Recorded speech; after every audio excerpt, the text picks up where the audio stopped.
Hello everyone, welcome to P.Chem Point. This is the second part solution of PGT screening paper. So let's start. उसमें हमारे पास question है कि आपको indicator बताना है जब आप इन दोनों केमिकल की टाइट्रेशन कराते हैं. सो यहाँ आपको बाहर से इंडिकेटर डालने की ज़रूरत ही नहीं होती. KMnO4 itself acts as an indicator.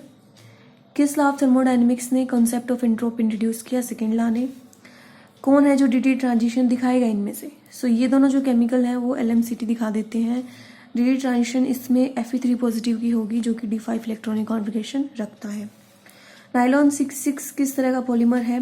Condensation है और दूसरा दोनों अलग अलग तरह के यूनिट कंबाइन कर रहे हैं. सो कंडेंसेशन हेटेरोपॉलीमर होगा.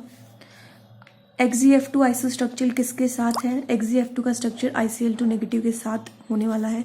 That will be a linear structure. So A option is the correct. Cell constant की unit will be centimetre inverse. Chlorophyll में कौन सी मेटल प्रेजेंट है? तो मैग्नीशियम इज प्रेजेंट. आपको एक इलेक्ट्रॉनिक कॉन्फ़िगरेशन दे रखा है ऑप्शन का विच इज़ करेक्ट और इसमें कोई भी लॉ जो है वो वॉलेट हो ही नहीं रहा. So none of this is violated. Coordination number of zinc 2 positive and S2 negative in wurtzite structure. Coordination number will be 4.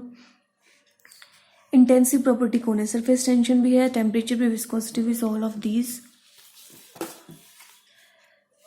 Next आपको NaOH की अमाउंट बतानी है जब आपके पास आपको इतना सोल्यूशन बनाना है और उसकी नॉर्मेलिटी इतनी है. जो आप फॉर्मूला में पुट करेंगे आपको आंसर 4.8 ग्राम मिलेगा. ऐसा कंपाउंड जो प्रेसिपिटेट देगा AgNO के साथ. इस वैसे यहाँ AgNO3 आना था बट पेपर में AgNO ही है. That is a miss print. So extra आपको नंबर मिलने चाहिए इसके. बट अगर AgNO3 होता है तो that will B answer will be C क्योंकि ये एक एरोमेटिक कंपाउंड फॉर्म होगा जैसे यहाँ से Br निकलेगा. सो ये ऑप्शन है. उसके बाद this question is in doubt so I will not answer it for now. Next is NP6 में आपको टोटल एंगुलर मोमेंटम बताना था which is 1. Oxidation state HNO3 में N की +5 होने वाली है. इक्विलिब्रियम पे रेट ऑफ फॉरवर्ड और रिवर्स रिएक्शन बराबर हो जाती equal. Half life time period इतना है. आपको T99% निकालना है तो answer will be 46.06 minutes. Simple formula में पुट करके आंसर आएगा यहाँ. नेक्स्ट पार्ट इज CFT में एनर्जी गैप किससे डिनोट करते हैं? वेल एनर्जी गैप अगर ऑक्टाइडल में देखें डेलो होता है और which is equal to 10dQ. Option D. ये आपको एक SN1 रिएक्शन दी है जिसमें आपसे पूछा है कि अगर आयोडाइड की आयन को हम कंसंट्रेशन को डबल करें तो क्या होगा. SN1 रिएक्शन में सिर्फ कार्बोकेटाइन की कंसंट्रेशन पे इफेक्ट होगा तो I से यहाँ तो कोई फर्क पड़ेगा नहीं. So that will remains the same.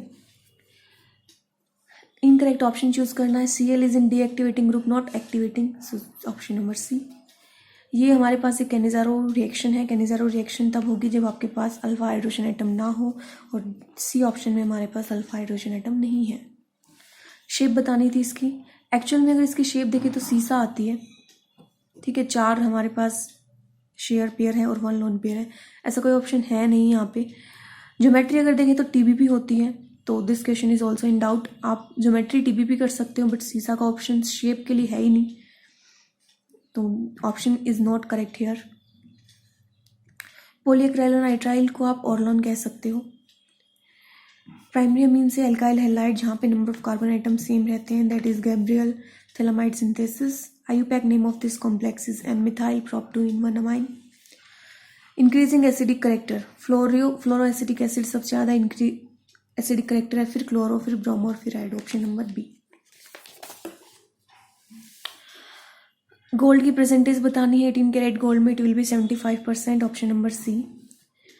Limited supply में जब आप हीट करते हो तो वो कैल्सिनेशन होती है. UV स्पेक्ट्रोफोटोमीटर में आप इलेक्ट्रॉनिक ट्रांजिशन देखते हैं. म्यूटा रोटेशन सुक्रोज नहीं दिखाएगा. प्रोडीन will be this complex C option. 1 butanol 1 step में कन्वर्ट नहीं होगा इन प्रेजेंस ऑफ CCl4. बाकी सब में 1 स्टेप में हो जाएगा. हाईएस्ट मेल्टिंग पॉइंट डिकेन का होगा. ठीक है, एक लीनियर चेन में है. ब्रांचिंग के साथ सरफेस एरिया डिक्रीज हो जाता है तो कम डिक्रीज हो जाएगा. ऑर्डिनरी फिजिकल मेथड से आप डायस्टेरियोमर्स के पेयर्स को सेपरेट कर सकते हो. Option number C. Then we have highest melting point किसका है, फ्रीजिंग पॉइंट किसका है? यूरिया का होने वाला है. That is a non electrolyte. Option number D. Redox reaction कौन सी नहीं है? This is not a redox reaction, option number D. HI का H2I2 में टूटना in presence of gold is in zero order reaction. Adsorbent more effective हो जाता है because of large surface area बढ़ जाता है। मिल्क एक इमल्शन है। Lewis base NH3 that can donate lone pair of electron. ऑसवेल्ड dilution आप सिर्फ वीक इलेक्ट्रोलाइट पे ही लगा सकते हैं। लास्ट हमारे पास मैच द फॉलोइंग है। हाइजेनबर्ग अनसर्टेनिटी प्रिंसिपल कहता है कि आप पोजीशन और एग्जैक्ट मोमेंट नहीं निकाल सकते। ए का फोर्थ होने वाला है विच इज हियर। बी का थर्ड। हंस रूल आपको बताता है कि पेयरिंग आप तब तक नहीं करा सकते जब तक सिंगली ऑक्यूपाइड ना हो। हंस रूल ऑफ मैक्सिमम मल्टीप्लिसिटी। बाकी आप हार्बर प्रिंसिपल देखोगे तो आपको मिलेगा कि आप यहाँ पे इसको देखते हो, इंक्रीजिंग एनर्जी में फील करोगे। And last will be Pauli exclusion, option number C will be correct. This is the solution of chemistry part portion. I hope this is helping for you.